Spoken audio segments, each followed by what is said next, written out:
ETV life ఆధ్యాత్మిక channel ప్రేక్షకులకు స్వాగతం. గురువక్తే స్థితే విద్య గురుభక్త్యా చ లభ్యతే. త్రైలోక్య స్ఫుటవక్తారో దేవర్షి పితృమానవాహ అని గురుగీతలో అద్భుతమైనటువంటి సత్యాన్ని తెలియజేశారు. గురువు యొక్క విద్యను నువ్వు ఆయన శుశ్రూష చేసి మాత్రమే, గురుభక్తితో మాత్రమే పొందగలుగుతావన్న సత్యాన్ని మూడు లోకాలలో ఉన్న దేవతలు, ఋషులు, పితృగణాలు, మానవులు అందరూ గొంతెత్తి మరీ చాటి చెబుతున్నారు. తెలుసుకునే ప్రయత్నం చేయమన్నారు. గురు భక్తి లేకుండా గురువును హేళన చేస్తూ ఆయన దగ్గర ఉన్న విద్యను నువ్వు అందుకోవాలన్న ప్రయత్నం చేస్తే దానివల్ల నీకు సత్ఫలితం చేకూరదు. ఈనాటి సమాజంలో గురువు అంటే సినిమాలలో చూపించే ఒక కామెడీ క్యారెక్టర్గా మారిపోయింది. వారిని అవహేళన చేస్తూ సమాజానికి మార్గదర్శకం చేసుకోవాలనుకోవటం అవివేకం కాక మరేమవుతుంది? ఏ గురువు యొక్క కృపా కటాక్ష వీక్షణం వల్ల బాల్యం నుంచి ఉన్నత స్థితి దాకా నువ్వు ఎదగగలుగుతూ ఉన్నావో అలాంటి గురువు పట్ల భక్తిని, ప్రపత్తిని చాటుకోవటం ప్రతి శిష్యుడి కర్తవ్యం.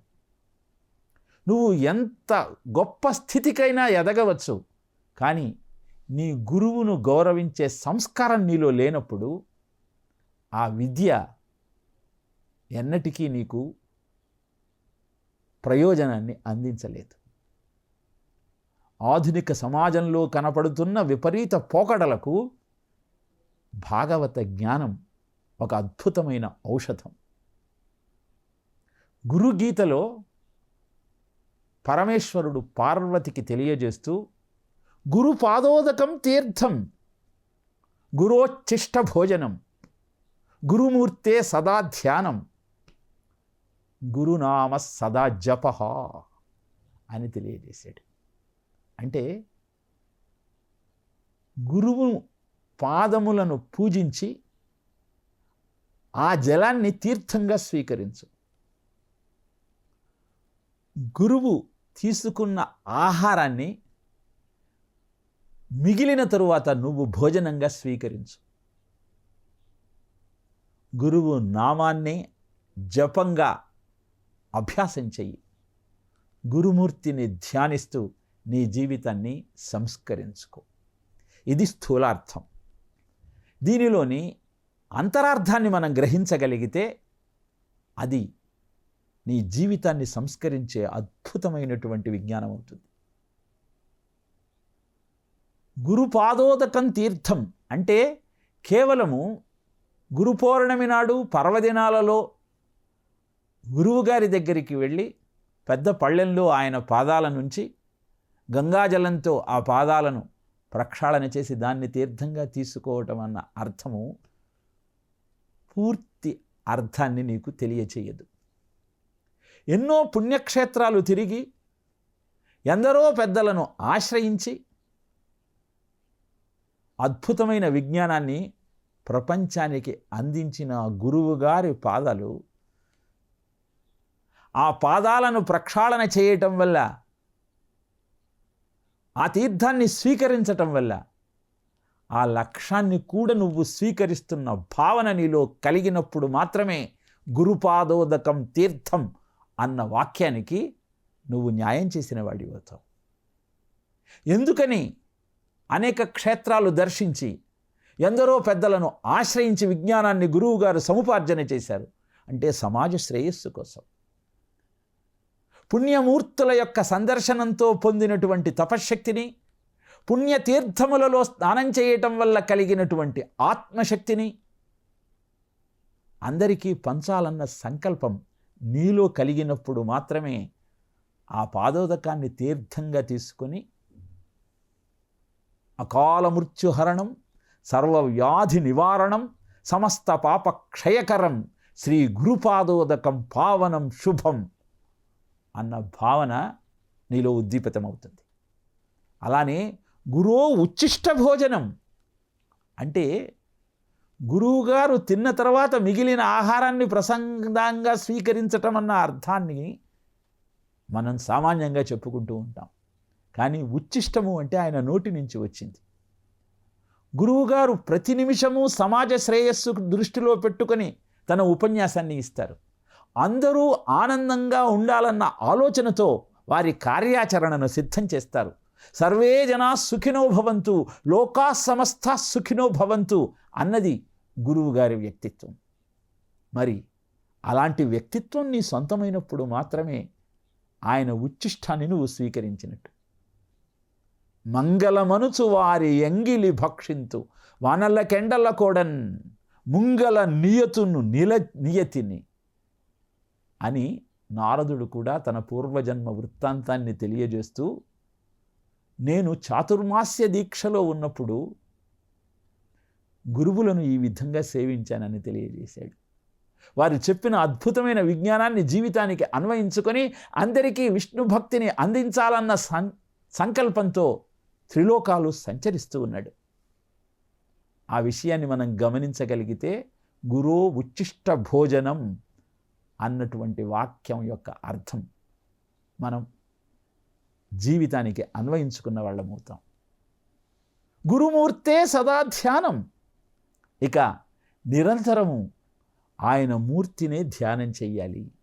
ఆయన రూపాన్ని కనుల ముందు పెట్టుకొని దాన్నే హృదయంలో స్థిరంగా ఉంచుకోవాలి.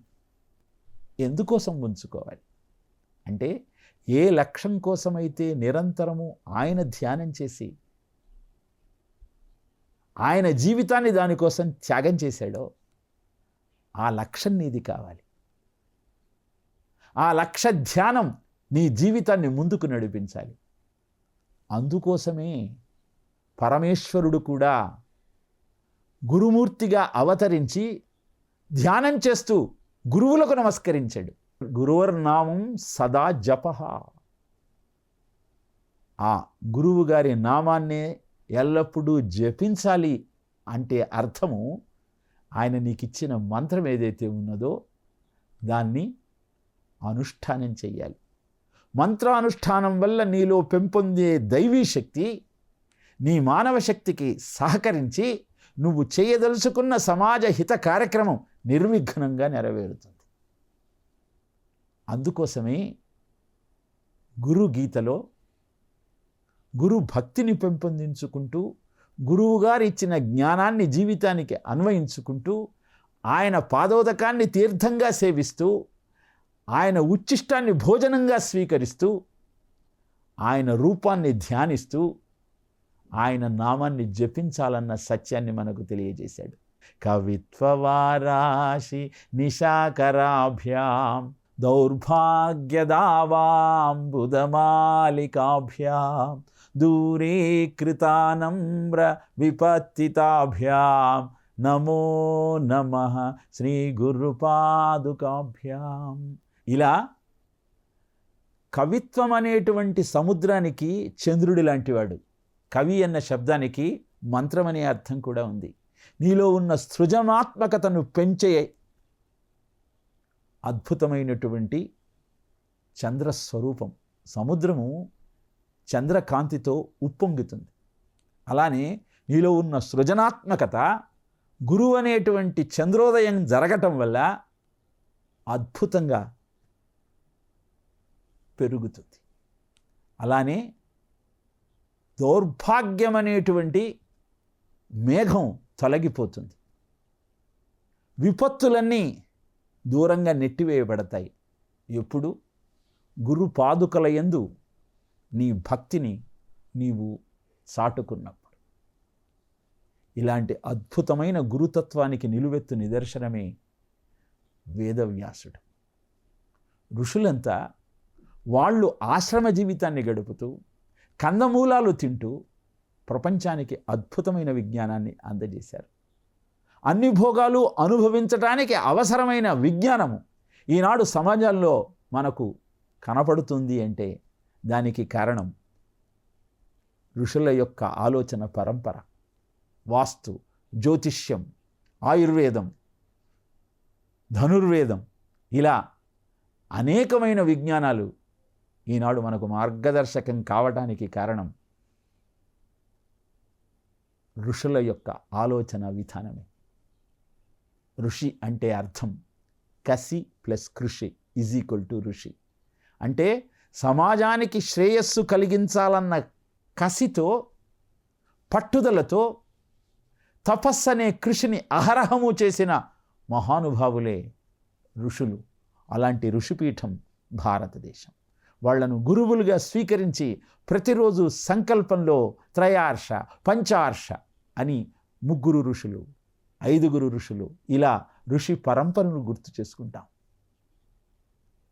అలా మనకు అందజేయబడిన అద్భుతమైన విజ్ఞానమే భాగవతం. భాగవతాన్ని వినటానికి అవసరమైన అర్హత, చేయాల్సిన సాధన, ఈ రెండింటినీ మనం మొదటి 2 స్కంధాలలో తెలుసుకున్నాం. తృతీయ స్కంధము మొట్టమొదటి లక్షణానికి వ్యాఖ్యానం. అత్ర సర్గో విసర్గశ్చ స్థానం పోషణ ఊతయః మన్వంతరేషానుకథ నిరోధం ముక్తి ఆశ్రయః అని 10 లక్షణాల గురించి మనం చెప్పుకున్నాం. మొట్టమొదటి లక్షణం సర్గ, సంసర్జనం సర్గా, సర్జనం సర్గః. అంటే ఈ సృష్టి ఏర్పడిన క్రమాన్ని తెలియజేసేదే సర్గ. నిజానికి పురాణానికి 5 లక్షణాలని చెప్తారు. సర్గశ్చ ప్రతిసర్గశ్చ వంశో మన్వంతరాని చ వంశానుచరితం యత్ర పురాణం పంచలక్షణం అని. మరి భాగవతాన్ని 10 లక్షణాలుగా పేర్కొనటంలోనే దాని యొక్క విశిష్టత ఏమిటో మనకు అర్థమవుతుంది. ఈ తృతీయ స్కంధం సర్గ అనే లక్షణానికి వ్యాఖ్యానం అని చెప్పుకున్నాం.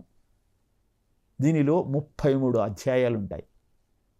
వ్యాసుడు ఏ రచన చేసినా దాని వెనకాల ఒక కారణం ఉంటుంది.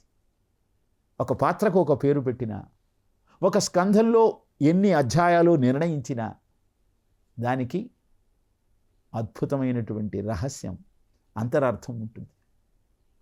33 అధ్యాయాలుగా ఈ సర్గ, సృష్టి అనేటువంటి లక్షణాన్ని ఎందుకు ఆవిష్కరించాడు అని పరిశీలించినట్టయితే, సృష్టికి కారణం దేవతలైతే 33 కోట్ల మంది దేవతలు ఉన్నారు కనుక 33 అధ్యాయాలలో ఈ సర్గ అన్న స్కందాన్ని ఆవిష్కరించాడు అని అలౌకికమైన కారణాన్ని ఒకటి చెబితే, లౌకికమైన కారణం ఇంకోటిగా పెద్దలు పేర్కొన్నారు. 28 తత్వాలు, 4 రకాల ప్రాణులు, కాలం, ఈ 33 సృష్టికి కారణమవుతుంది. 28 తత్వాలతో జరాయుజము, ఉద్భుజము, అండజము, స్వేదజము అనే 4 రకాల ప్రాణులు కాలంలో సృష్టింపబడుతూ ఉన్నాయి కనుక 33 అధ్యాయాలతో సర్గను ఆవిష్కరింపచేశాడు, సృష్టిని మనకు అందించాడు భగవంతుడు. ఈ విషయాన్ని తెలియజేయటం కోసమే 33 అధ్యాయాలలో ఈ రచనను కొనసాగించాడు వేదవ్యాసుడు. ఇక సృష్టి 2 రకాలుగా ఉంటుంది. తత్వానుసార సృష్టి, కర్మానుసార సృష్టి. భగవంతుడి యొక్క ఇచ్ఛ ప్రకారం ప్రతి జీవుడికి వాళ్ళ జాతి, యోని, ఆయుర్దాయం ఇవన్నీ అందజేయబడుతున్నాయి. ఈ విషయాన్ని మనం గమనిస్తూ సృష్టి క్రమాన్ని పరిశీలించినట్టయితే తృతీయ స్కంధంలో 2 అవతారాల యొక్క ప్రస్తావనకు మనకు కనబడుతుంది. మొదటిది వరాహ అవతారం, క్రియాశక్తికి నిదర్శనం. రెండవది కపిలావతారం, జ్ఞానశక్తికి నిదర్శనం. ఏమిటి క్రియాశక్తి, ఏమిటి జ్ఞానశక్తి అని మనం ఆలోచన చేస్తే, మొట్టమొదట సృష్టికి అవసరమైనటువంటి క్రియాకలాపం గురించి ఆలోచన చేద్దాం. వరాహావతారాన్ని మనం ప్రస్తావించినప్పుడు అనేక మందికి చాలా సందేహాలు కలుగుతాయి.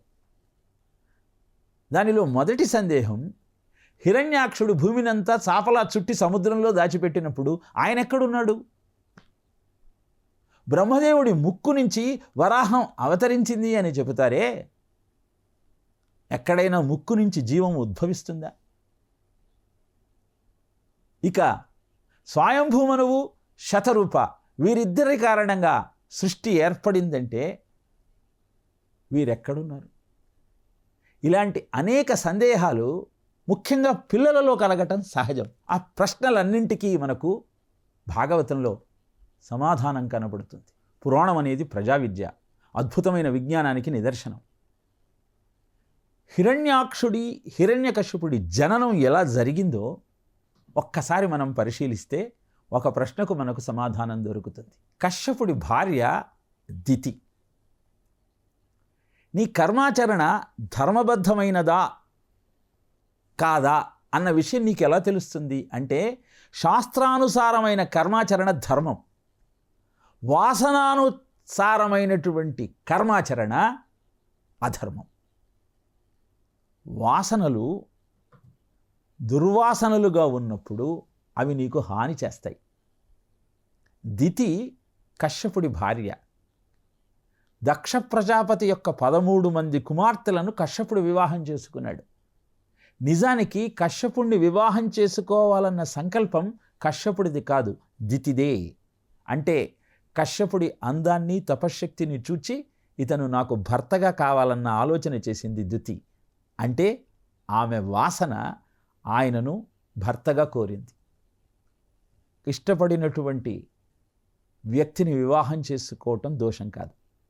కానీ తన అక్కలందరికీ సంతానం కలిగి తనకు మాత్రం సంతానం కలగలేదన్నటువంటి అసూయతో సంధ్యా సమయంలో కశ్యపుడితో సంగమాన్ని కోరుకుంది. కశ్యపుడు వారించాడు. తరుణీ ఒక్క ముహూర్తముండు విధి సంధ్యాకాలం ఇక్కాలమందరయన్ భూతగణావృతుడైన కామారాతి లీలన్ వృషేశ్వరయానమున సంచరించుచునుండను. అభావ్యంబయ్యే ఈ ఉగ్రవేళ రమించుట నిషిద్ధ కర్మమగు ఎలా ధర్మమున్ వీడగన్. దేవి, ఇది సంధ్యా సమయం, ఇప్పుడు శివారాధన చెయ్యాలి. సంగమానికి ఇది సరి అయిన సమయం కాదు, ఇది అధర్మవర్తనమవుతుంది. కనుక ఇప్పుడు సంగమం వద్దు, ఒక ముహూర్త కాలం ఆగమన్నాడు. కామాతురాణం న భయం న లజ్జ. ఎలా అయినా సంగమాన్ని కోరుకున్నటువంటి ఆ దితి మునుకొని తన ధర్మపత్ని వలనను తా పుత్రరూపమున ఉదయించున్. విను, దీపమందు ముట్టించిన దీపము 2 కాదే శిఖ ఒకటయ్యున్ అని అనేకమైన తర్కాలను ఆవిష్కరించింది. ప్రతి పురుషుడు ఆత్మావై పుత్రనామాసి అన్నారు కనుక తన తేజస్సును పుత్రుడి రూపంలో చూడాలనుకుంటాడు. దీపాన్ని ముట్టించటం వల్ల ఒక దీపశిఖ 2గా ఏ విధంగా ఆవిష్కరిస్తుందో అలానే తండ్రి కొడుకులు ఇద్దరూ ఒకే తేజస్సుకు నిదర్శనాలు అని బలవంతంగా కశ్యపుడి సంగమాన్ని కోరుకుంది.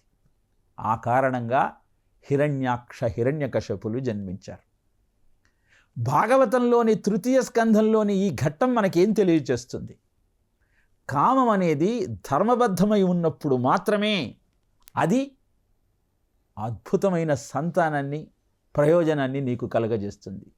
విశృంఖలమైన ఆలోచన విధానంతో వేళాపాళా లేకుండా వావి వరసను మరిచి నువ్వు సంచరిస్తే దానివలన ప్రమాదకరమైన పరిస్థితులను ఎదుర్కోవాల్సిన దుస్థితి ఏర్పడుతుంది.